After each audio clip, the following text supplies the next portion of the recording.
Noticias geopolíticas. Ataque a arsenales rusos. Escalada en el Líbano. 22 de septiembre del 2024.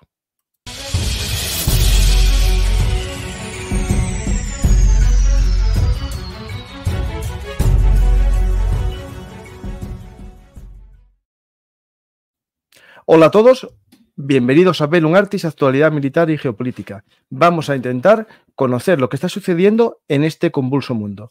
Comenzamos este viaje por el mundo en África. Vamos a ver lo que sucede exactamente de nuevo en un país del que hablamos la semana pasada, Etiopía. Hace poco hablamos del papel de Etiopía en Somalia con la retirada de las tropas de interposición contra los grupos terroristas islámicos que asolan Somalia por la influencia de Egipto en la relación entre Somalia y Etiopía. Pero ¿qué sucede? Que Etiopía tiene sus propios problemas, como vamos a ver a continuación, conociendo lo que está pasando con un grupo autónomo o independentista que vamos a intentar ver a continuación.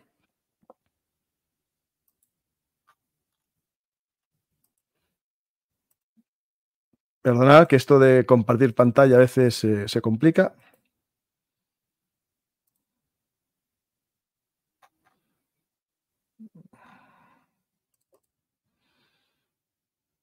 Muy bien.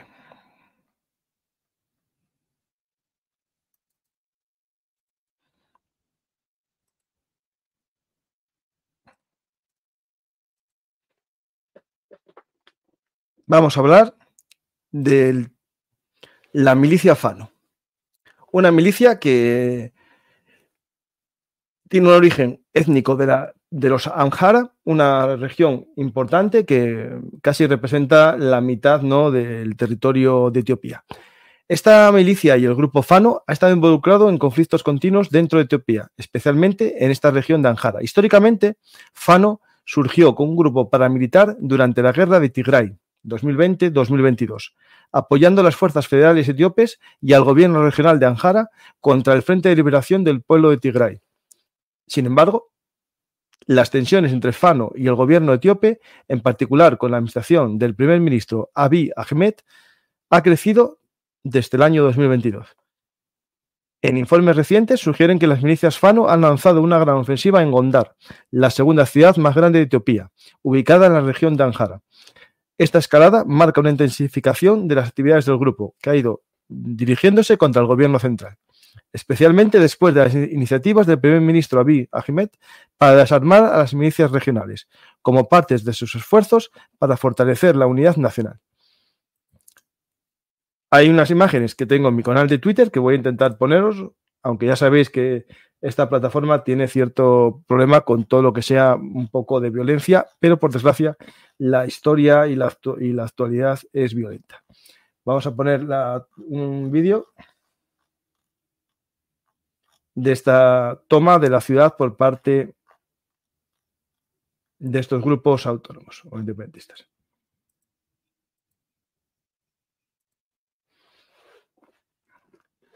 Aquí tenéis la entrada de estas milicias Fano en la ciudad, que es la segunda ciudad más grande de Etiopía. Vamos a ver qué sucede en un país muy importante, en primer lugar por su población, segundo por su lugar geoestratégico, aunque no tiene mar, su necesidad de mar puede hacer que desestabilice a Somalia o incluso también al no tener mar, pero ser la fuente del Nilo, la presa que está haciendo del amanecer etíope puede también ocasionar problemas en la relación de Egipto y Etiopía. Vamos a estar atentos y vamos a ver más lugares interesantes. Hace poco nos vamos a Taiwán. En Taiwán se acaba de aprobar una nueva partida presupuestaria de los Estados Unidos encaminada a apoyar el impulso militar de Taiwán. Os lo voy a leer porque es un texto largo. Aquí está. Estados Unidos está en las etapas finales del envío de casi 570 millones de dólares en asistencia en seguridad a Taiwán, el mayor paquete de este tipo hasta la fecha. y que seguramente frustrará a China, según varios asesores del Congreso de Estados Unidos. La administración de Washington utilizará su herramienta más rápida disponible para entregar la ayuda, que es el envío directo de sus propias existencias. Un proceso del que depende en gran medida para apoyar la autodefensa de Ucrania. Aquí tiene un problema que ya lo estamos viendo, que es la multipolaridad de conflictos, ¿no? Tenemos a Estados Unidos, que tiene que sacar de sus reservas para Ucrania, también para ayudar a Israel, y Taiwán. ¿Por qué Taiwán? Taiwán está en una escalada de maniobras militares chinas que se intentan, digamos, apoderar del estrecho de Taiwán como parte, digamos, o propiedad de sus aguas territoriales. La realidad que son unas aguas que al superar las 28 millas náuticas es obligatorio que exista unas aguas internacionales. Pero lo que quiere hacer China es de facto apoderarse de esa plataforma continental. Y por otro lado, los países occidentales, Japón, y Filipinas y otros países quieren negarle esa posibilidad. Y hace poco hubo unas maniobras ya extrañas, que es 2 barcos de guerra alemanes navegaron por el estrecho de Taiwán para dar un golpe de fuerza también o diplomática de que esas aguas no son chinas, sino que son aguas internacionales. Pues tenemos otro foco de atención que es Taiwán y podemos ahora prestar atención a lo que sucede en el Líbano.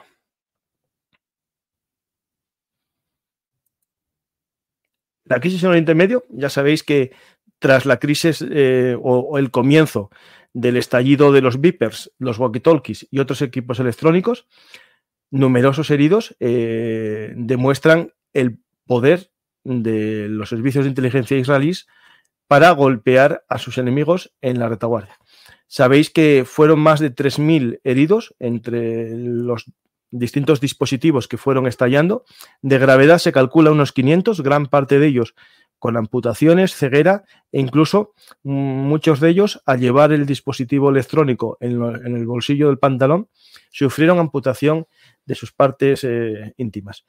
Esto lo digo porque es importante también desde el punto de vista del subconsciente, ¿no? Del guerrero islámico y su promesa de las 72 concubinas. Nada es sin querer, todo tiene a veces un porqué. Otra cosa importante de esto es que si estallaron 3.000 de unos 5.000 Vipers, ¿no? Que también 2.000 estallaron, pero sin causar heridos porque estallarían en una mesita de noche, como ya vimos en algún vídeo, o en otros lugares. Si hablamos de 3.000 heridos en una organización que ronda entre los 30.000 y 50.000, es un daño muy importante porque este ataque se produce a los mandos medios y también a los mandos básicos o jefes de pelotón de las fuerzas de Hezbollah.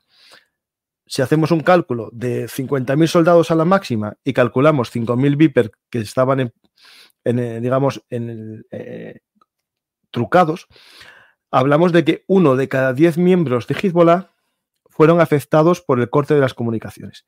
Heridos no fueron tantos, pero sí que podemos decir que el golpe tiene que ver con un ataque a la fuerza, digamos, organizativa de la unidad. Posteriormente, tras el anuncio de venganza, responde Israel haciendo el mayor ataque en los últimos años a territorio libanés, con ataque a puestos, digamos, sobre todo de cohetes, lanzamientos de cohetes, almacenes de munición y también cuarteles generales, de lo que hablaremos en un momento.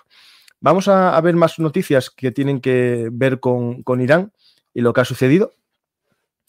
Israel ha emitido nuevos protocolos de seguridad para algunas de sus comunidades del norte en previsión de la intensificación del conflicto con Hezbollah.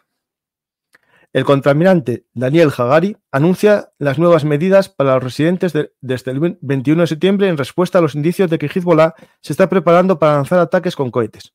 Hagari dijo que los residentes deberían limitar las reuniones en el exterior a 30 personas y en el interior a 300.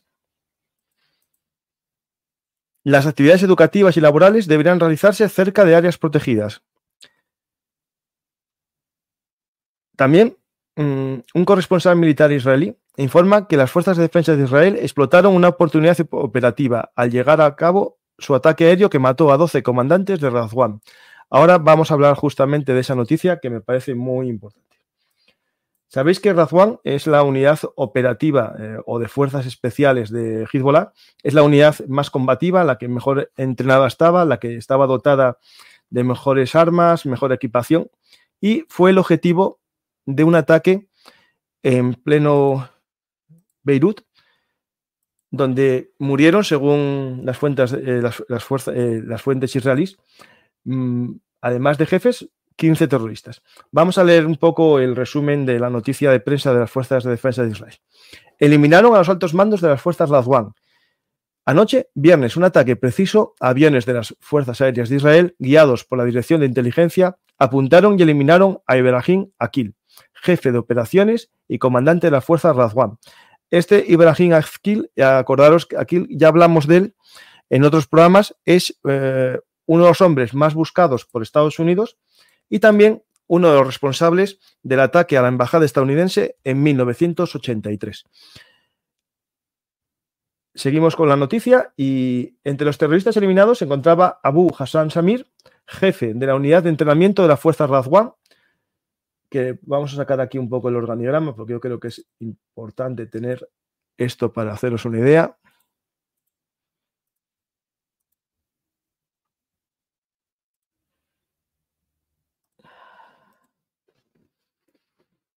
Tenemos aquí el organigrama de la fuerza Razwan, cómo, según las fuentes israelíes, fueron eliminados todos los altos mandos de las fuerzas Razwan. Aparte, se cree que también en el ataque de los Vipers y sobre todo el de los walkie-talkies fueron dañados los mandos intermedios de esta unidad. ¿Por qué? Porque hay fotos en las que se puede ver el dispositivo en cuestión, el modelo justo que estalló, en manos de miembros de la Razwan. A ver si os encuentro las imágenes. Pero si no, en el programa que hice antes de ayer lo tenéis también a vuestra disposición. Aquí podéis ver un miembro de la unidad Razwan con uno de los walkie-talkies que estallaron.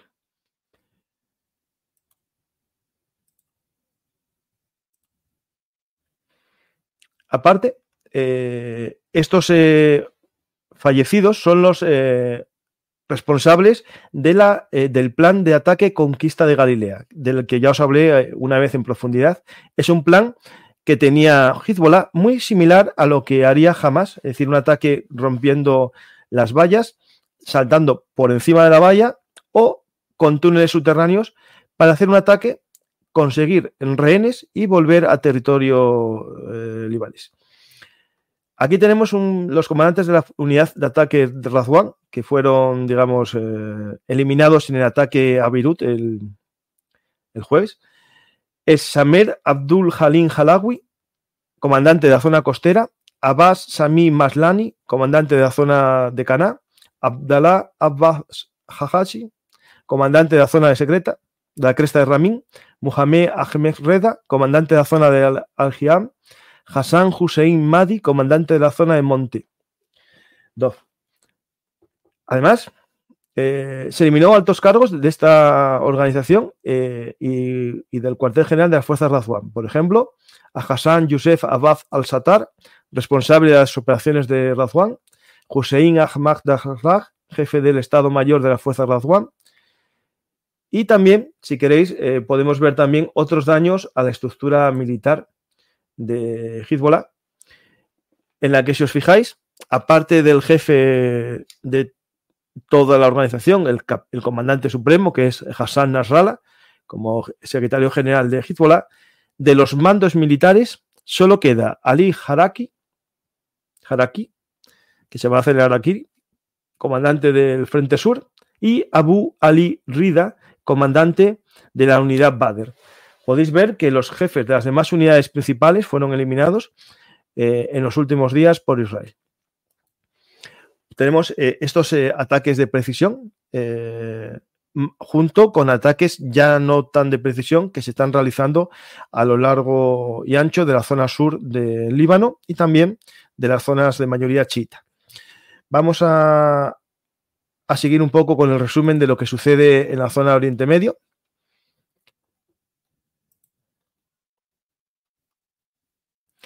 Las milicias iraquíes, estos importantes, pro-iraníes, han seguido amenazando con intervenir en una guerra entre Israel y Hezbollah. Es probable que las milicias busquen disuadir una gran ofensiva israelí en el Líbano, amenazando con expandir la guerra.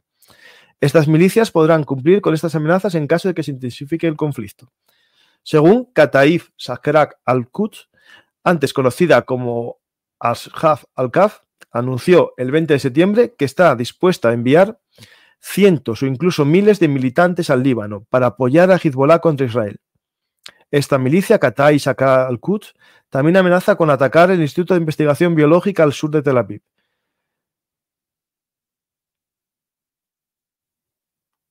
Y también tenemos otra noticia, que es las Fuerzas de Movilización Popular iraquíes, la FMP y la Sociedad de la Media Luna Roja iraquí, enviaron 2 aviones de ayuda a Beirut para asistencia médica de los heridos en el ataque de los Viper y los walkie-talkies.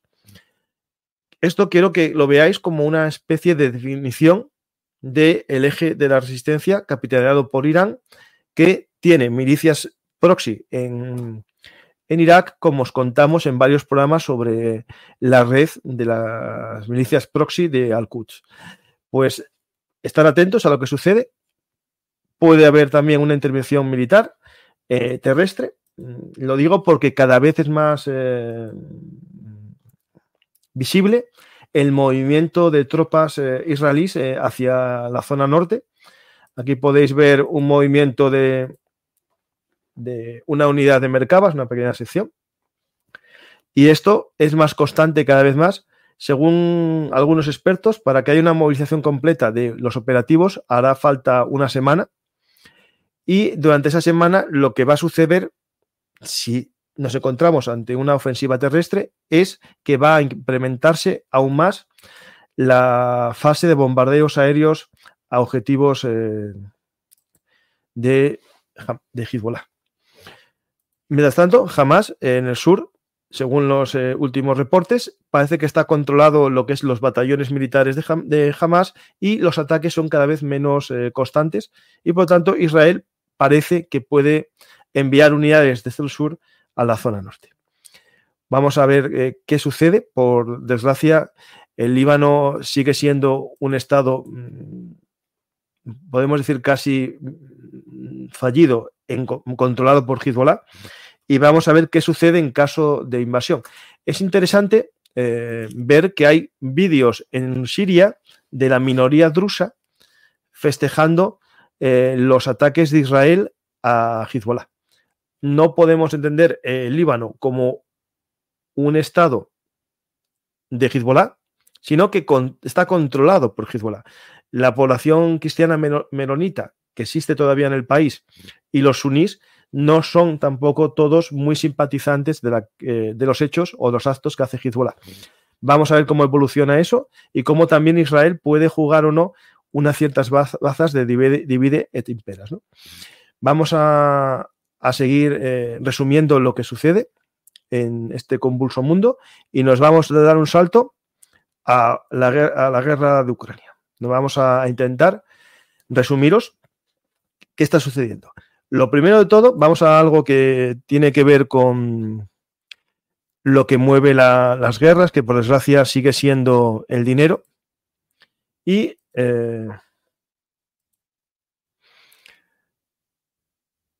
von der Leyen anuncia que pone a disposición de Kiev unos 35.000 millones de euros en una especie de préstamo para ayudar al presupuesto nacional de Ucrania. Voy a leer, ¿vale? Volodymyr Zelensky en un plan de apoyo al sistema eléctrico que espera cubrir el 25% de la demanda. Esto es una parte. Y después el segundo va. Este préstamo irá directamente al presupuesto nacional de Ucrania. Esto mejorará la estabilidad macrofinanciera de Ucrania, dijo von der Leyen en su rueda de prensa conjunta con Zelensky, ante el que destacó que el crédito de 35.000 millones dará oxígeno financiero a Kiev y podrá ser utilizado a discreción por los ucranianos para cubrir sus necesidades. Estos 35.000 millones son parte de la contribución europea que se anunció en la reunión del G7 de unos 50.000 millones de euros. Y lo que es más interesante es que parte de este crédito irá creado para construir refugios antiaéreos, también escuelas, universidades, pero sobre todo mejorar lo que es el sistema energético ucraniano, que está siendo destruido constantemente, ¿no?, por los bombardeos rusos. Es importante recordar que este crédito se hace cogiendo de aval el dinero que está depositado en el dinero ruso, estatal, el dinero estatal ruso, que está depositado en los bancos europeos y se usa como fianza de este crédito para Ucrania digamos, en cuestión de la reconstrucción de la nación por los daños de guerra producidos por Rusia. Aquí tenemos ya un debate que siempre hubo. ¿Qué se va a hacer con el dinero que está depositado en los bancos europeos? Pues no se va a sacar para dárselo a Ucrania, sino que se hace como un aval crediticio con ese dinero. Vamos a más cositas sobre lo que sucede en Ucrania, que pasan muchas cosas en la guerra de Ucrania. Lo primero que podemos hablar es lo más interesante desde el punto de vista militar, que es el ataque a 3 arsenales rusos en los últimos días. Uno, ya hablamos en profundidad, que fue en Toropets, el gran ataque, que según los prorrusos fue una bomba nuclear táctica lanzada por la OTAN, que no lanza radioactividad. Hay gente que no sé qué toma, pero debe ser algo radioactivo. La realidad es que fue un ataque con drones a reacción o misiles a reacción, porque el sonido está claro que es verdad que es a reacción, no es a hélice, e impactaron y destruyeron la parte más importante de Toropets. Voy a ver si os pongo una imagen de los daños en este almacén de Toropets.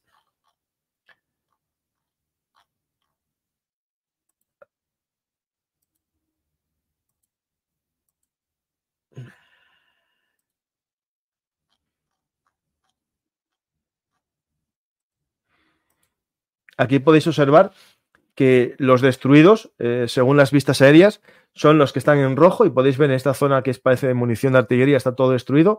En esta, que es más moderna, tenemos varios destruidos, y en la zona boscosa, en la que hay también depósitos no de hormigón, sino parecían más de uralita o tal, están destruidos la mayor parte de ellos. El 64%, 90 almacenes están destruidos completamente, 34 dañados, y sin daños ninguno, solamente el 10% de los almacenes. Así quedó el 107 arsenal del Grau. Ya os hablaré a continuación qué es eso del Grau. Pero esto no es lo único. En los últimos días también asistimos esta noche, hoy, la noche del 22 de septiembre, al ataque de 2 nuevos arsenales. Lo vamos a ver aquí. Uno es justo cuando vimos el de Toropets, pudimos ver otro pequeño arsenal más al sur. Este es el arsenal atacado a principios de semana, pero el que atacaron a continuación fue el que atacaron esta noche, que también sufrió un daño masivo. Aquí podéis ver que es un arsenal más pequeño, pero tiene unas 2.000 toneladas según algunos cálculos. Pero no solamente fue atacado este arsenal de Toropets. Vamos a viajar a otro lugar. Vamos a coger el avión y nos vamos a dirigir hacia la zona de Krasnodar, a una localidad llamada Tijoroteks. Y aquí podemos ver un poco por esta zona otro arsenal que fue también tocado y hundido. Este arsenal, veis la diferencia, no está protegido con búnker, sino con montones de arena para evitar las ondas expansivas. Pero a pesar de eso, el daño fue grande. ¿Por qué? Porque hay un poco de caos en el almacenamiento. Esta imagen satelital ya nos aprecia que hay cajas de munición por todos los caminos, y esto hace que en caso de explosión, pues la onda expansiva se transmita más fácilmente, ¿no? Si esto es una vista satelital ya de hace un tiempo, ¿cómo estará ahora este almacén que según muchos es uno de los lugares que recogió la munición norcoreana. Vamos a ver aquí un hilo muy interesante en el que nos muestra justamente esto que os estoy comentando, cómo llegó hasta aquí la munición norcoreana a la que se siguió el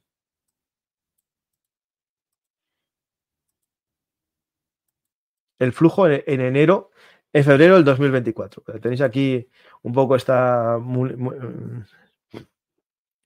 depósito, y si os fijáis, aquí es lo que yo os comentaba.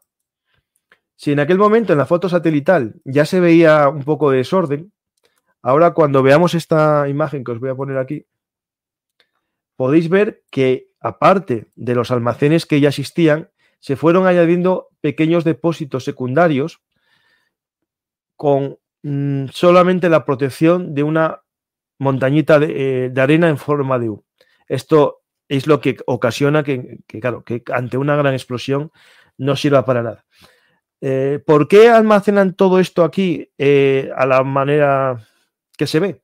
Porque pensaban que los ucranianos no iban a poder atacarles en esta profundidad. Si cogemos la imagen satelital y vamos a ver la distancia de esta localidad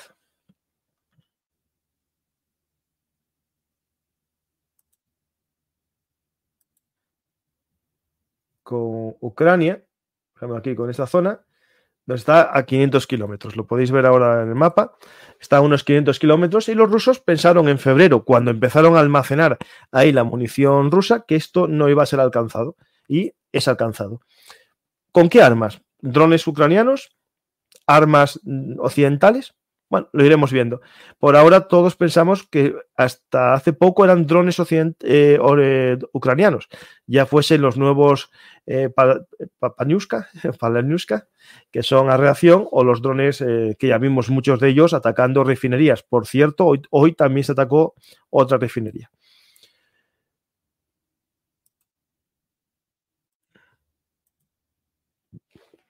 Tenemos aquí un poco todo ese tránsito de munición. Aquí cómo se llevó desde Corea a esa zona la munición y cómo estaba depositada en la foto satelital que yo os mostré, pero también en la otra foto cómo se hizo de este almacén una sobresaturación que se llevó seguro a un 300 o 400% de su capacidad. Pues estos dos golpes a la logística rusa, según algunos, pueden ser casi 5 meses o 6 meses de armas para los combates en el frente de batalla. Para mí es muy importante estos ataques porque los soldados luchan si tienen armas. Y si no tienen armas, según la teoría de Sir Leader Basil Hart, de la aproximación indirecta, los soldados cuando carecen de armas o que sepan que no van a tenerlas, es un punto para debilitar su moral.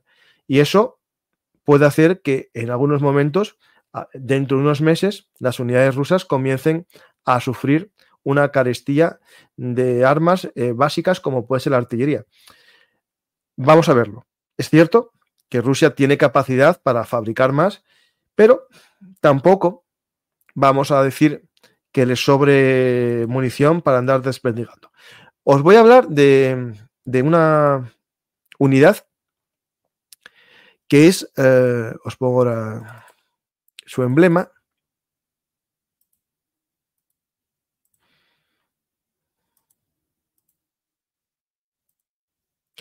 Aquí tenéis la unidad en cuestión. Esta unidad rusa es la unidad conocida como Dirección Principal de Misiles y Artillería del Ministro de Defensa de la Federación de Rusia, conocida comúnmente como GRAU.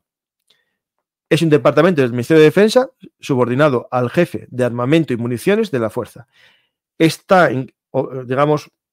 Su función es la de almacenamiento, en primer lugar, de los cohetes, pero posteriormente se le fue dando la capacidad de coordinar los arsenales.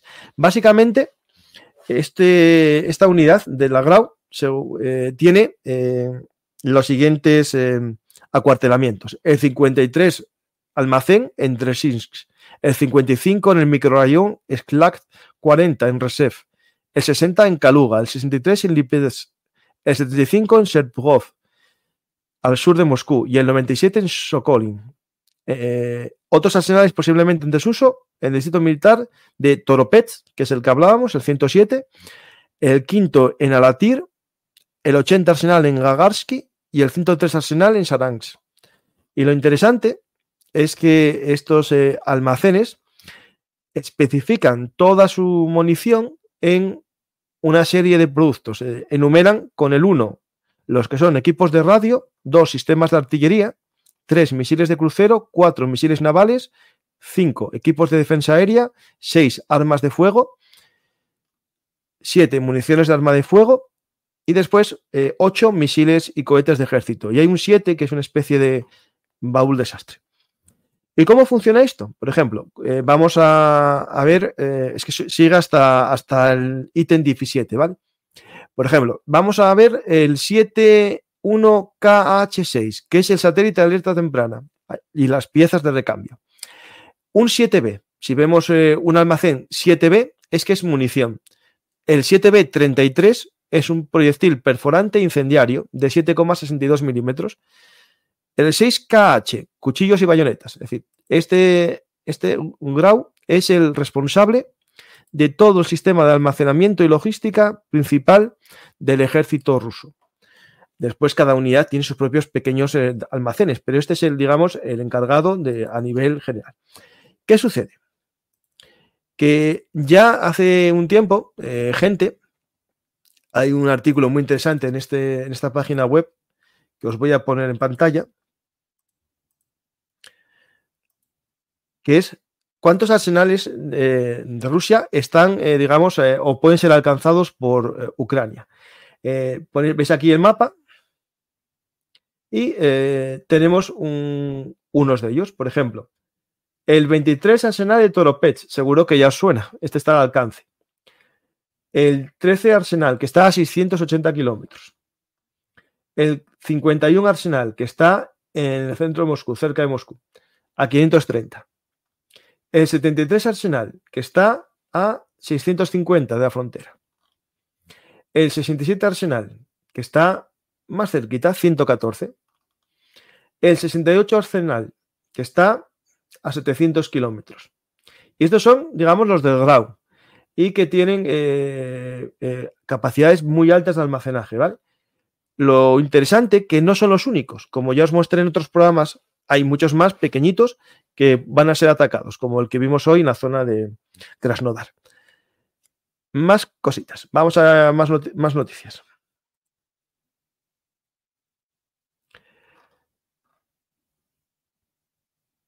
El Kremlin parece estar organizando una nueva campaña de reclutamiento. De hecho, hay vídeos de reclutamiento por el metro de Moscú, por las calles, con esta iconografía para reclutar a nuevos soldados, ya que Putin anunció el aumento del ejército ruso a 1,5 millones desde el 1.350.000 teórico actual.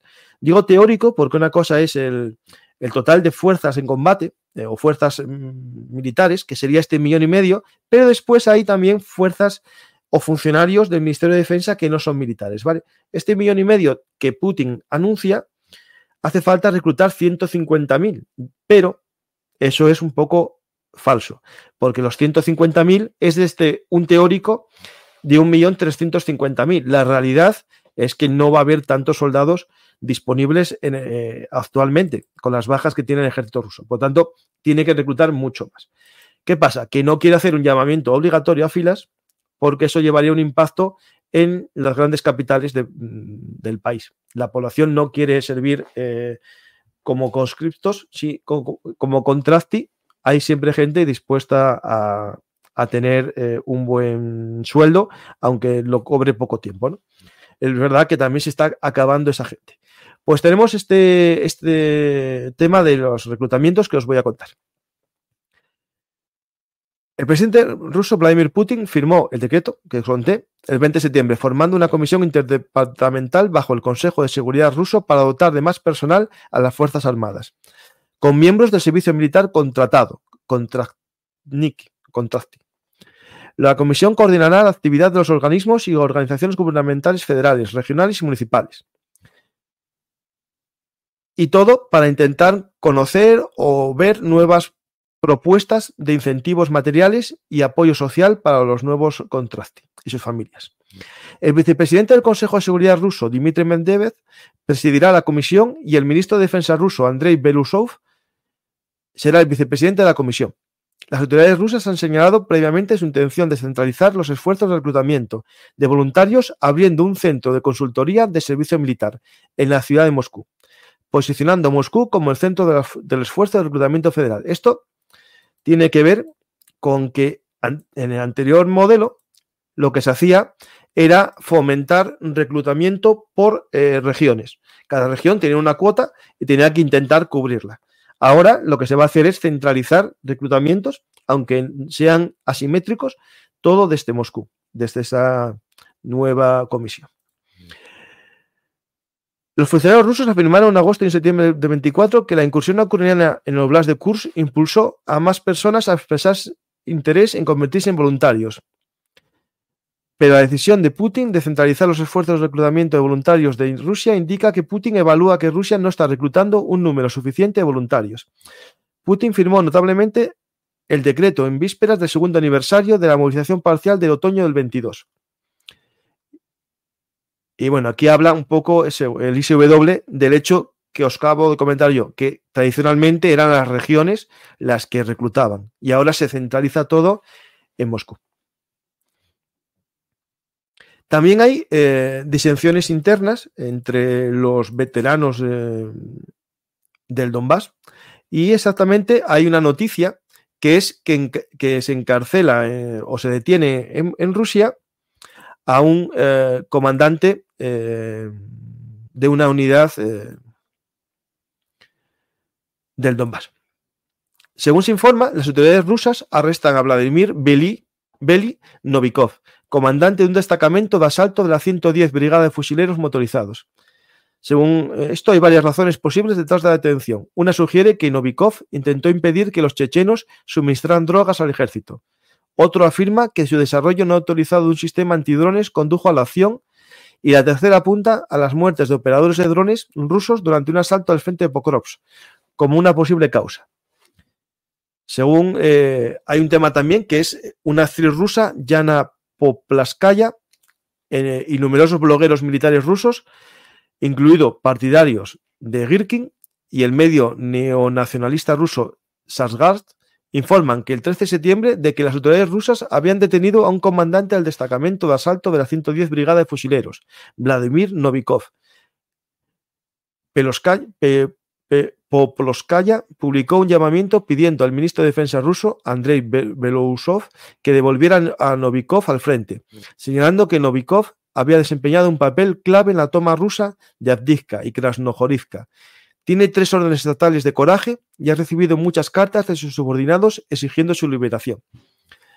Es interesante, ¿no? El tema de cómo se encarcela, ¿no? a héroes en Rusia y no se sabe muy bien el motivo. Esta noticia no es una noticia, digamos, ucraniana, sino es una noticia movida en los 1000 bloggers más nacionalistas rusos. Seguimos con las noticias y finalizamos en breve. Importante, según se informa, Irán no envió lanzadores móviles para los misiles balísticos de corto alcance Fateh 360 que suministró recientemente a Rusia, probablemente debido a una decisión de priorizar el envío de misiles adicionales sobre lanzadores voluminosos y fácilmente reemplazables. ¿Qué significa esto? Que cuando hablábamos de estos cohetes iraníes que habían cruzado el Mar Caspio, para llegar a Rusia, habíamos hablado de que posiblemente iban en los camiones y cuando se decían los 200, se decían que eran 200 camiones. No, la realidad es que eran 200 cohetes. Según los sistemas de inteligencia, los servicios de inteligencia estadounidense, son solo los cohetes. Y lo que está haciendo Rusia hizo algún sistema para adaptar sus propios camiones y lanzaderas de cohetes a los nuevos sistemas iraníes, para abaratar coste en el transporte y sobre todo porque también Irán no querrá prescindir de camiones ya adaptados a lanzadera de cohete. Les sale más fácil enviar cohetes en el espacio. Donde entra un camión, entran varios cohetes, y los rusos es solamente adaptar a uno de sus camiones este sistema de lanzamiento. Pues una noticia interesante. También los funcionarios rusos han designado a 47 países como poseedores de actividades morales opuestas y peligrosas hacia Rusia, destacando que el Kremlin está reviviendo una táctica y una mentalidad de la era soviética. Es decir, todos contra nosotros, ¿no? Y aquí hay, dice Mikhail Mishustin, en esta lista de 47 países, que son países con actitudes destructivas, que chocan con los valores morales y espirituales rusos y sus valores neoliberales destructivos. La lista incluye países occidentales y otros países aliados, pero notablemente no incluye a Eslovaquia, Hungría, Turquía, Moldavia y Georgia.